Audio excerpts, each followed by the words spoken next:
They said it was impossible. You can build a bridge out of old tires. You can rebuild a nation out of broken faith. But deep in the red dust of the Sahel, a young soldier turned president looked at the junkyards of his country and saw not garbage but gold. His name is Ibrahim Traoré. And in Burkina Faso, a land the world once called hopeless, he ordered his engineers to gather every discarded tire they could find. When the first bridge rose from those black coils of rubber, the world gasped. Africa News mocked him as the president of madness. Yet farmers crossed the bridge, children danced on it, and the desert for the first time in decades echoed not with gunfire, but with laughter. This is not a story about engineering. It's a story about defiance, about a generation that decided to build its own future from what others threw away. Stay until the end, and you'll see why that bridge made of trash may become the foundation of a new Africa. It began quietly without ceremony. No ribbon cutting, no cameras, just men in dusty uniforms loading piles of worn-out tires onto army trucks. In the scorching heat of Burkina Faso, the order had come directly from the presidential palace: collect everything the world no longer needs. President Ibrahim Traoré, at only 35, had stunned even his own cabinet. While other nations borrowed billions for imported cement, he asked his people to look at what they already had: miles of rubber waste abandoned by Western factories choking the fields and rivers. If they can build wealth from our resources, he said, then we will build dignity from our ruins. Under his command, teams of engineers, local welders, and university students began melting, pressing, and binding the tires into modular bridge panels. It wasn't elegant. It smelled of burnt rubber and oil, but it worked. Within 3 months, the first eco-bridge stretched across the Tamvalé River, strong enough for trucks, light enough for villagers to build themselves. African News cameras arrived too late. By then, traders were already crossing it with grain children biking to school and old women carrying baskets of shea fruit, their laughter bouncing off the water. The bridge wasn't just infrastructure, it was a message written in steel and smoke. We can do this on our own. Soon the story spread across the continent. From Dakar to Dar es Salaam, journalists called it the rubber revolution. For the first time in decades, the name Burkina Faso trended not for conflict, but for creation. But not everyone was celebrating. In Western boardrooms, some whispered, if this succeeds, Africa may stop depending on us. And that was only the beginning. The morning the bridge opened, the world woke up confused. Reuters ran the headline, Burkina Faso builds national bridge entirely from recycled tires. CNN called it a publicity stunt by an untested leader. And Africa News, with its usual skepticism, described it as a symbolic gesture from a country trapped in idealism. But symbolism has power, and that was exactly what Ibrahim Traoré understood. He didn't need their applause. He needed his people to believe again. That same week, a group of journalists visited Tamvalé. What they found was not propaganda, but proof: thousands of villagers lining up to cross, some weeping as they stepped onto the new bridge. For many, it was the first time in the years they could reach hospitals or markets without risking their lives in floodwaters. Before the river separated us, said a farmer named Isaka, holding his daughter's hand. Now it connects us. Across the Sahel, photos of the bridge flooded social media, a sea of rubber arches glowing under the sunset. Young Africans began tagging it with the phrase "from waste to worth." Meanwhile, in the capital, Traoré watched silently as the news spread. He wasn't smiling. This is not about tires, he told his advisors. It's about teaching a continent that no one will save us but ourselves. His words echoed beyond Burkina Faso. University students in Ghana launched cleanup drives, Nigerian engineers proposed their own tire projects, and even a delegation from Kenya requested technical data. What began as a single bridge was morphing into a movement, one that challenged dependency itself. But the louder the applause grew in Africa, the colder the silence became elsewhere. Within weeks, the world's most powerful nations began to take notice, and not all of them smiled. In Paris, policy analysts warned that Traoré's eco-revolution could redefine African sovereignty. In Washington, quiet briefings began circulating through the State Department. If Burkina Faso can industrialize through scrap, one advisor wrote it could inspire dozens of nations to reject foreign aid structures. Meanwhile, Beijing moved quickly. Chinese companies sent delegations offering technology transfers, eager to turn the rubber revolution into a continental partnership. Moscow praised Traoré as a rare leader who sees independence not as rhetoric, but as engineering. But in Western media, skepticism turned to subtle hostility. African News began running nightly segments questioning the bridge's durability, citing unnamed experts. One anchor asked bluntly, "Can a bridge made from trash really carry the weight of a nation's dreams?" And yet, every day it did. It carried farmers, school children, and traders, not just over a river, but beyond a century of imposed limitations.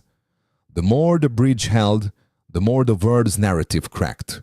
Across the global south, Traoré's name became a chant: the black engineer, the tire president, the young Sankara. At the United Nations, a delegate from Senegal raised a question that silenced the chamber. If discarded tires can become bridges, what else can Africa build from the things the world throws away? That question struck deeper than any policy paper, because beneath the surface everyone understood this was no longer about infrastructure. It was about power, the kind that cannot be imported. Long before the bridge connected two banks of a muddy river, it began to connect hearts. In Burkina Faso's remote villages, where people once waded through floods or waited days for market access, children now crossed to school each morning on foot, laughing their sandals, stepping against the recycled rubber beneath them. Women who once sold only within their villages now carried baskets of grain and fruit across the bridge, trading freely for the first time in years. Each tire had once been the symbol of waste, something discarded, burned, or forgotten. Now those same tires supported the weight of families' dreams and futures. The transformation went beyond economy. It was cultural. It was emotional. Burkinabe youth who once scavenged for scraps began working as builders, engineers, and planners. Their calloused hands turned from collecting trash to crafting infrastructure. Traoré's government provided them training stipends and a voice, the rarest resource in any poor nation. One worker said to African News with tears in his eyes, "When I was a boy, my father told me we would always live off the things others throw away. Now we are building a country out of them. By mid-year, new bridges dotted rural provinces. Each one became a gathering place, markets, wedding sites, music stages. The bridges were no longer just structures. They became symbols of ownership, proof that progress did not need to come from foreign aid or corporate contracts. Foreign journalists visiting Ouagadougou described an energy in the streets, a quiet revolution powered by tires and pride. And somewhere in that rhythm of hope and hammer strikes, a nation began to believe again. Burkina Faso, once whispered as the world's poorest, was beginning to look like the world's most determined. With every tire laid and every bridge completed, the balance of power inside Burkina Faso began to shift. President Ibrahim Traoré, once seen as a youthful officer with impossible dreams, was now commanding a movement that even his critics could not ignore. His rebuild from within policy turned villages into cooperatives, military engineers into civic teachers, and unemployed youth into symbols of renewal. The army, long a divided institution shaped by years of external influence, began to change its identity. Soldiers found themselves constructing roads, not checkpoints, training in logistics, not surveillance. They were no longer merely the protectors of the state, they were the builders of its foundation. Political analysts across African News and Al Jazeera noted, "The shift, Traoré's revolution, is not fought with rifles, it's engineered with purpose." Yet not everyone was ready for this kind of transformation. All power brokers, those who once thrived on foreign aid contracts and import monopolies, felt their influence eroding. Some called the president a populist, others a dreamer detached from economic realities. But in the streets, something deeper was happening. The people, farmers, traders, students, veterans, began to speak with one voice: "Let us work for ourselves." It was a small sentence, but it carried the weight of history. For the first time in decades, Burkina Faso was not waiting for a donor conference or a Western loan. It was literally building its own destiny.